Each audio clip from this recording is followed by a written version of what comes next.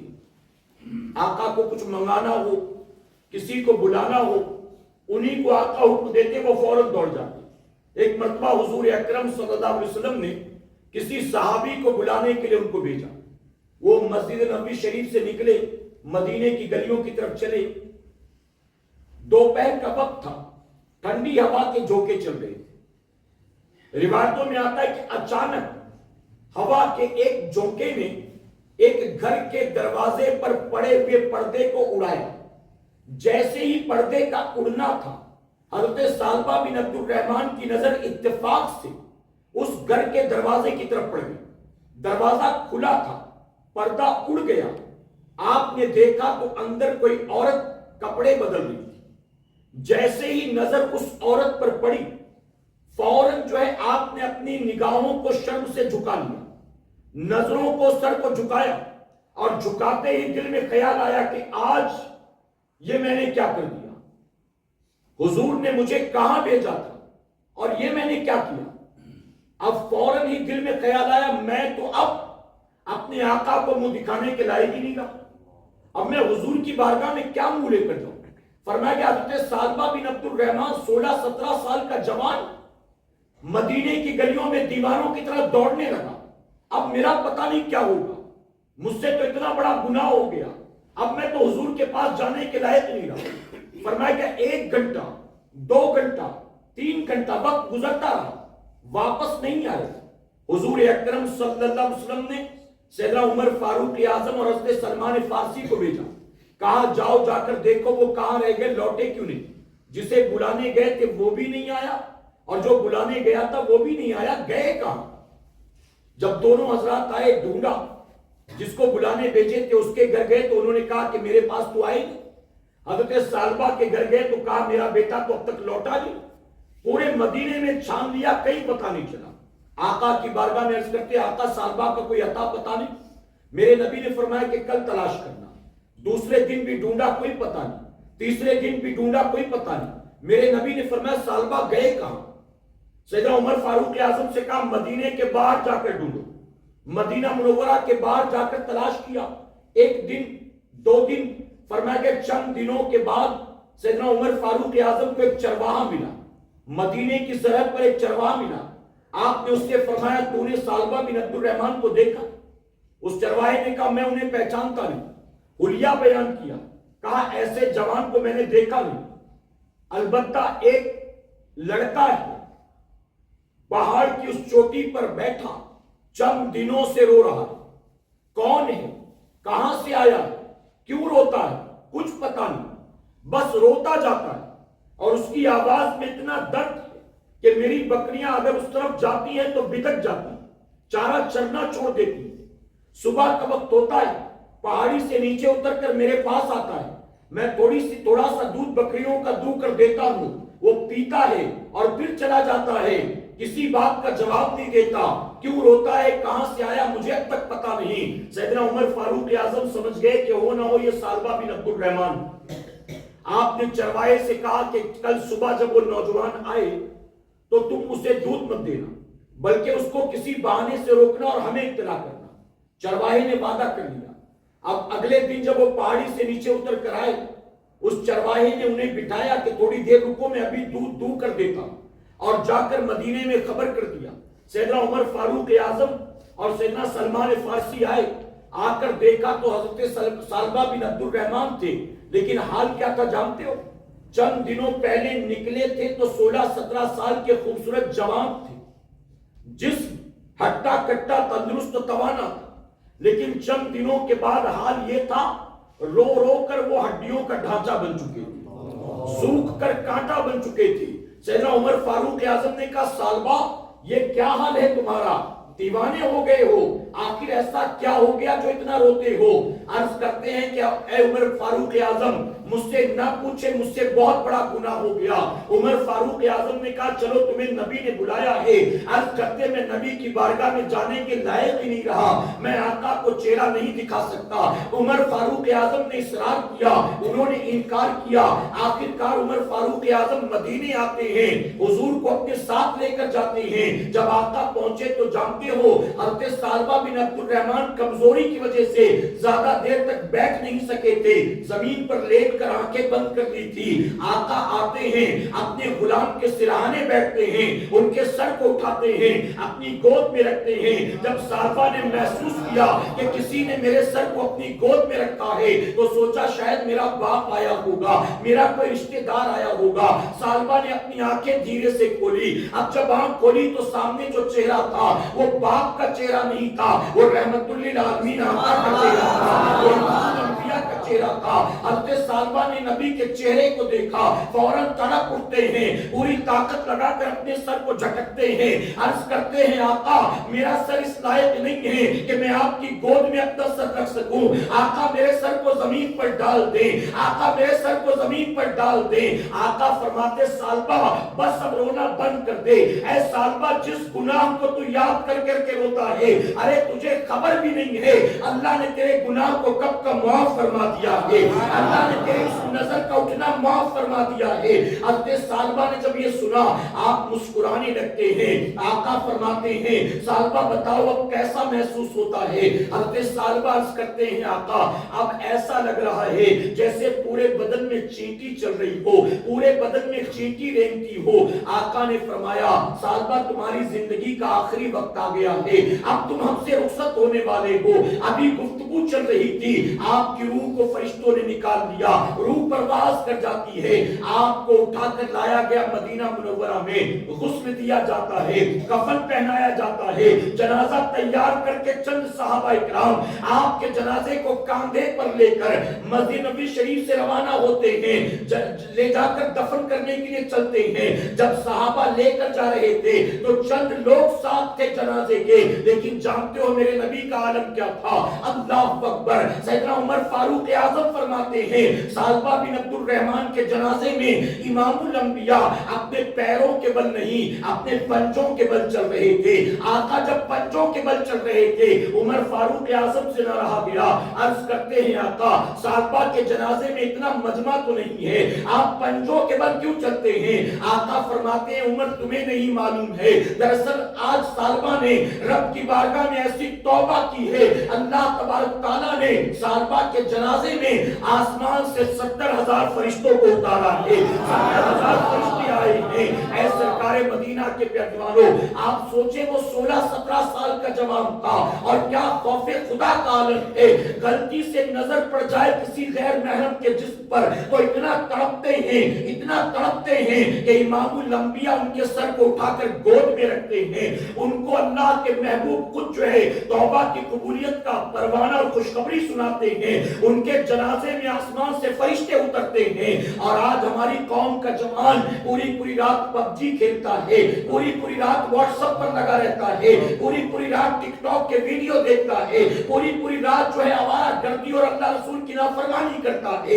اے سرکار مدینہ کے پیروانوں, وہاں غلطی سے نظر پڑ گئی تو یہ عالم تھا توبہ کا, اور یہاں تو ڈھونڈتے ہیں یوٹیوب پر کچھ مل جائے تو دیکھ لیں, فیس بک پر کچھ مل جائے تو دیکھ لیں. اور میرے پیارے آقا علیہ الصلوۃ والتسلیم کے پیروانوں، گناہ پر گناہ کرنے کے بعد بھی، نافرمانی پر نافرمانی کرنے کے بعد بھی ہمیں نہ قبر کا خیال آتا ہے، نہ محشر کی یاد آتی ہے، نہ اللہ کی بارگاہ میں جواب دہی کا خیال آتا ہے۔ آخر اس کی وجہ کیا ہے؟ تو اس کی سب سے بڑی وجہ یہی ہے، ہمارے دلوں سے خوف خدا بھی ختم ہو گیا، ہمارے دلوں سے فکر آخرت بھی ختم ہو چکی۔ آج میرے پیارے آقا کے پیروانوں، اگر گرمی تھوڑی سی بڑھ جائے تو برداشت نہیں ہوتا ہے، سردی تھوڑی سی بڑھ جائے تو برداشت نہیں ہوتا ہے، اگر بارش نہ ہو تو پریشان ہو جاتے ہیں، اگر بارش زیادہ ہو تو پریشان ہو جاتے ہیں۔ میں کہتا ہوں آج یہ دنیا کی معمولی معمولی تکلیفیں ہمارا جب یہ نرم نازک بدن برداشت نہیں کر پاتا ہے، جب قبر میں جائیں گے اور گناہوں کی وجہ سے عذاب مسلط کر دیا جائے گا تو یہ بدن وہ عذاب کیسے برداشت کرے گا؟ آپ ذرا سوچیں کہ میدان قیامت میں جب فرشتے گھسیٹ کر جہنم کی طرف لے جائیں گے، ہم آخر اس رسوائی اور ذلت و تکلیف کو کیسے برداشت کریں گے؟ میرے پیارے آقا علیہ الصلوۃ والتسلیم کے پیروانوں، اپنی دنیا اور آخرت کو سنوارنے کا سب سے آسان نسخہ یہ ہے کہ بندے مومن کی نظر دنیا پر نہ ہو بلکہ بندے مومن کی نظر اپنی آخرت پر ہونی چاہیے۔ اپنی سوچ اور فکر میں آخرت کو شامل کر لیں، ہمیشہ اپنی موت کو یاد رکھیں، ہمیشہ اپنی قبر کو یاد رکھیں، ہمیشہ میدان قیامت کی جواب دہی کو یاد رکھیں، ہمیشہ اپنی جہنم اور جنت کو یاد رکھیں۔ میرے پیارے آقا علیہ الصلوۃ والتسلیم کے پیروانوں، عائشہ صدیقہ رضی اللہ تعالیٰ عنہ تشریف فرما تھی، ایک چھوٹے سے بچے کا جنازہ گزرا، عائشہ صدیقہ کھڑی ہو گئی اور آنکھوں سے آنسو جاری ہو گیا۔ لوگوں نے کہا کہ آپ کیوں رو رہی ہیں؟ کیا اس بچے کو پہچانتی ہیں؟ اس کے والدین کو پہچانتی ہیں؟ آپ کیوں رو رہی ہیں؟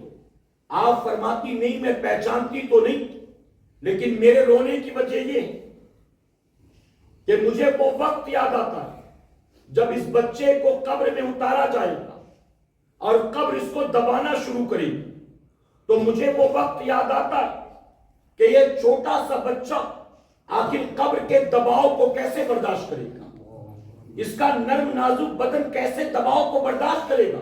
بس میں وہ سوچ کر رو رہی ہوں۔ میرے نبی نے فرمایا قبر ہر مرنے والے کو دباتی ہے، سنا ہے نا آپ نے؟ نیک ہو بد ہو، نمازی ہو بے نمازی ہو، عالم ہو غیر عالم ہو، کوئی بھی ہو، قبر ہر ایک کو دباتی ہے۔ یہاں تک حدیث مبارکہ میں آتا ہے جب میرے آقا صلی اللہ علیہ وسلم کی بیٹی آپ کے انتقال کے بعد آپ کو قبر میں اتارا گیا، صحابہ فرماتے ہیں کہ اچانک حضور اکرم صلی اللہ علیہ وسلم کے چہرے کا رنگ بدل گیا۔ میرے آقا بے ساختہ پکار اٹھے، اللہ اکبر اللہ اکبر اللہ اکبر۔ اس کے بعد کہتے کچھ قرار آیا نبی کو، نبی پہلے بے چین ہوئے، چہرے کا رنگ بدل گیا، اس کے بعد حضور کو کچھ سکون اور قرار آیا۔ آقا نے کہا سبحان اللہ سبحان اللہ سبحان اللہ۔ صحابہ اکرام نے عرض کیا یا رسول اللہ صلی اللہ علیہ وسلم، آپ نے یہ کیا کیا؟ خلاف معمولی عمل؟ آقا اس کی وضاحت فرماتے، میرے نبی فرماتے جب میری بیٹی کو قبر میں اتارا گیا تو قبر نے میری بیٹی کو دبانا شروع کیا، قبر نے میری بیٹی کو دبانا شروع کیا۔ مجھے اپنی بیٹی کی بیماری یاد آ گئی، مجھے اپنی بیٹی کی کمزوری یاد آ گئی، مجھے اپنی بیٹی پر رحم آ گیا کہ آخر میری بیٹی قبر کے دباؤ کو کیسے برداشت کرے گی۔ آپ سوچیں نبی کی بیٹی ہیں اور قبر انہیں بھی دبائے، خود آقا فرما رہے ہیں، تو ہمارا اور آپ کا قبر میں کیا بنے گا کیا ہم جانتے ہیں؟ آج لوگوں نے چرسیوں کو اپنا پیر بنا رکھا ہے، سٹے کا نمبر بتانے والوں کو، رات بھر قوالی سنے گا، نہ عشاء پڑھے گا نہ فجر پڑھے گا، وہ پیر ہے اور لوگ اس کے مرید ہیں۔ دکانداری بھی زور شور میں چل رہی ہے اور سمجھتا ہے کہ پیر مجھ کو جنت میں لے کر جائے گا۔ یہ پیر، یہ قوالیاں سننے سے جنت ملے گی، یہ چرس چلم کے گانجے کے دم مارنے سے جنت ملے گی۔ لوگ پتہ نہیں کس غلط فہمی کا شکار۔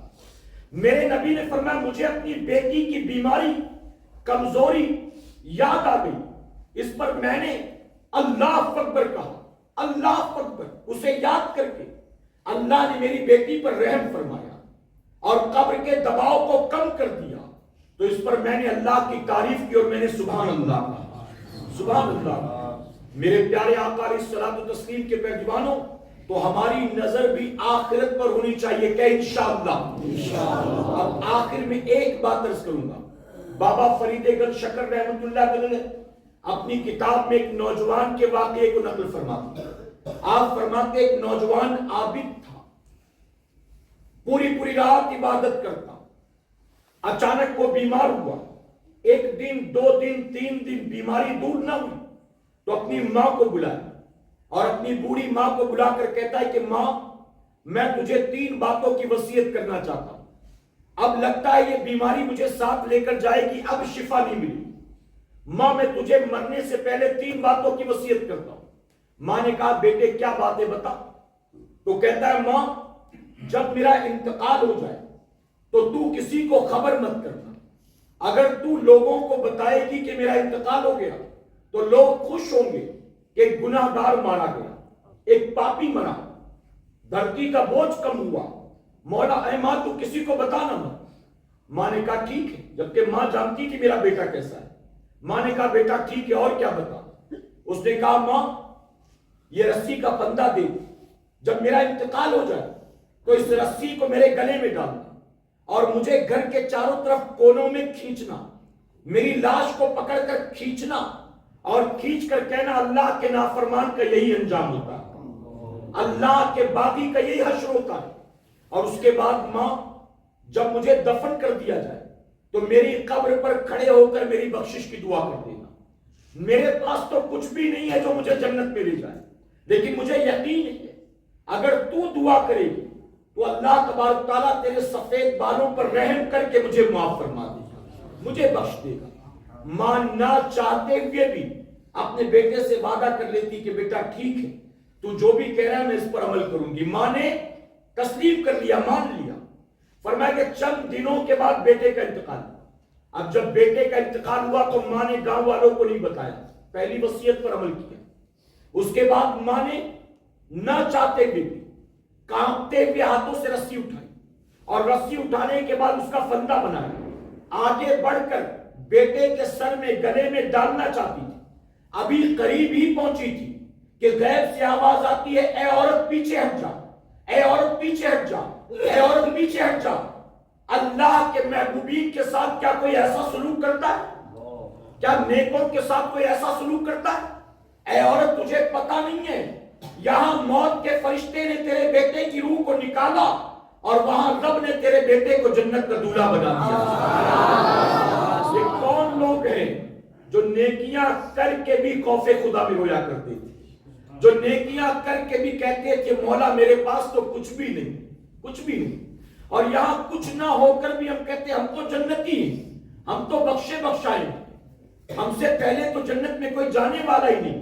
میرے پیارے آقا علیہ الصلوۃ والتسلیم کے پیروانوں، تو اپنی آخرت کی تیاری میں لگیں، اپنے دل میں خوف خدا پیدا کریں، اپنے اندر تقوی پیدا کریں، اپنے آپ کو فرائض و واجبات کا پابند بنائیں، اور ساتھ ہی میں آپ تمام سے جو یہاں پر بچے پڑھ رہے ہیں ان سے کہنا چاہوں گا، جو طالب علم ہیں، آپ یہاں سے نکلنے کے بعد جہاں بھی جائیں لوگوں کے سامنے حق پیغام پیش کرنے کی کوشش کریں، ان کو صحیح دین کی دعوت دیں، ان کے دل میں صحیح طور پر اللہ کا خوف، نبی کی محبت کو پیدا کرنے کی کوشش کریں۔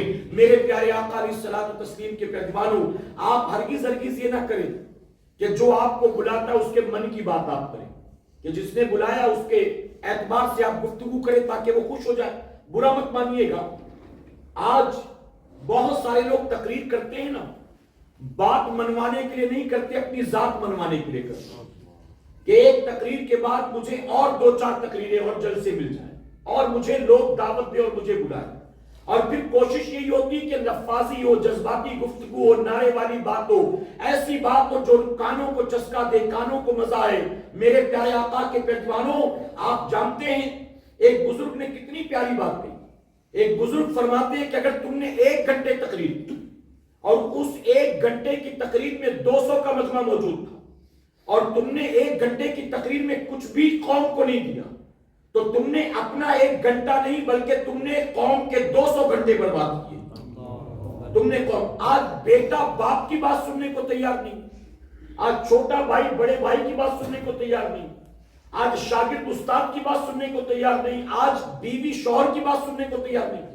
اگر آپ کی بات سننے کے لیے کوئی آ کر بیٹھ جاتا تو پھر ایسی باتیں بتاؤ جس سے اس کی زندگی بدل جائے، ایسی باتیں بتاؤ جس سے اس کی آخرت سمجھ جائے۔ ایسا نہیں کہ بس کانوں کا چسکا ہو اور آخرت کا سودا ہی نہ ہو۔ میرے پیارے آقا کے پیروانوں، تو ہمیشہ اپنی آخرت کو سامنے رکھیں اور اسی کی فکر میں لگے رہیں، اسی کی تیاری میں لگے رہیں۔ ایک آخر میں بات عرض کرنا چاہوں گا، چونکہ ذہن میں آ گئی، اجازت ہو تو بتاتا چلوں۔ اجازت ہے؟ میرے پیارے آقا کے پیروانوں، فکر آخرت ہی یاد دلانے کی میرے آقا نے صحابہ سے فرمایا تھا، اے میرے صحابیوں، مجھے بتاؤ کہ تم اپنی موت کو اپنے سے کتنا قریب پاتے ہو؟ تو کسی نے عرض کیا تھا، آقا جب میں عشاء کی نماز پڑھ کر گھر جاتا ہوں تو فجر میں واپس آنے کی مہلت ملے گی کہ نہیں ملے گی میں نہیں جانتا، میں عشاء کی نماز کو آخری سمجھ کر پڑھ لیتا ہوں۔ دوسرے نے کہا، آقا میں جب فجر کی نماز پڑھ کر جاتا ہوں تو ظہر میں واپس مسجد آ سکوں گا کہ نہیں آ سکوں گا میں نہیں جانتا، میں موت کو اتنا قریب پاتا ہوں اپنے سے۔ تیسرے نے ظہر عصر کی بات کی، چوتھے نے عصر مغرب کی، پانچویں نے مغرب عشاء کی بات کی۔ ہر کسی نے اپنے اپنے اعتبار سے جواب دیا کہ ہم موت کو خود سے اتنا قریب پاتے ہیں۔ جب سارے بیان کر چکے تو جانتے ہو نبی نے کیا فرمایا، امام الانبیاء نے کیا فرمایا؟ حضور اکرم صلی اللہ علیہ وسلم فرماتے ہیں، سنو، عشاء اور فجر کے درمیان بھی بہت وقت ہوتا ہے، فجر اور ظہر کے درمیان بھی بہت وقت ہوتا ہے، اسی طرح ظہر عصر عصر مغرب مغرب عشاء کے درمیان بھی بہت وقت ہوتا ہے۔ تم جانتے ہو تمہارا نبی اپنی موت کو اپنے سے کتنا قریب پاتا ہے؟ آقا فرماتے ہیں، جب میں نماز میں دائیں جانب سلام پھیرتا ہوں تو بائیں جانب سلام پھیرنے کا موقع ملے گا کہ نہیں ملے گا میں نہیں جانتا۔ میں موت کو خود سے اتنا قریب جانتا ہوں، اتنا قریب مانتا ہوں۔ آپ سوچیں، میرے آقا وہ ہیں کہ جن کے پاس سوائے جن کے کسی اور کے پاس موت کا فرشتہ اجازت لے کر نہیں آیا۔ میرے نبی کے پاس آیا تو اجازت لے کر آیا کہ اجازت ہو تو آؤں ورنہ جاؤں۔ وہ فرماتے ہیں میں موت کو اتنا قریب پاتا ہوں، اور آج ہم غافل ہیں، ہمیں موت کا خیال ہی نہیں۔ ہم سمجھتے ابھی تو دادا بھی زندہ ہے، ابا بھی باقی، بڑے ابا بھی، چاچا بھی، تو پہلے فرشتہ آئے گا موت کا، دادا کو لے جائے گا، اس کے بعد بڑے ابا جائیں گے، پھر ابا جائیں گے، پھر ایک ایک کر کے چاروں چاچا جائیں گے، پھر میرا نمبر آئے گا۔ ہم یہ سمجھتے ہیں۔ ارے کورونا کال میں آپ نے دیکھا ہوگا 68 سال کا بوڑھا باپ روتا رہ گیا، 22 سال کا جوان بیٹا چلا گیا۔ تو آنے میں تو ترتیب ہے میرے بھائی، جانے میں کوئی ترتیب نہیں ہے۔ جانے میں ترتیب ہے، آنے میں تو یقیناً دادا ہی پہلے آئے تھے، پھر ابا آئے تھے، پھر میں آیا تھا، لیکن جانے میں ہو سکتا ہے کہ ابا بھی رہیں، دادا بھی رہیں، پہلے میرا ہی نمبر آ جائے۔ ہو سکتا ہے کہ نہیں ہو سکتا ہے؟ اللہ اپنے حبیب پاک کے صدقے ہمیں آپ کو سب کو اپنی آخرت کی فکر کرنے کی توفیق عطا فرمائے، اور آخرت کی تیاریوں کی میرا کریم ہمیں توفیق عطا فرمائے۔ درمیان گفتگو مجھ سے جانے انجانے میں کوئی غلطی خامی رہ گئی، آپ سب کو گواہ بنا کر سچے دل سے توبہ کرتا ہوں۔ رب میری توبہ قبول فرمائے، اور ہماری اس محفل پاک کو میرا کریم قیامت میں ہمارے لیے، ہمارے والدین کے لیے بخشش اور نجات کا ذریعہ بنائے۔ وما علینا الا البلاغ۔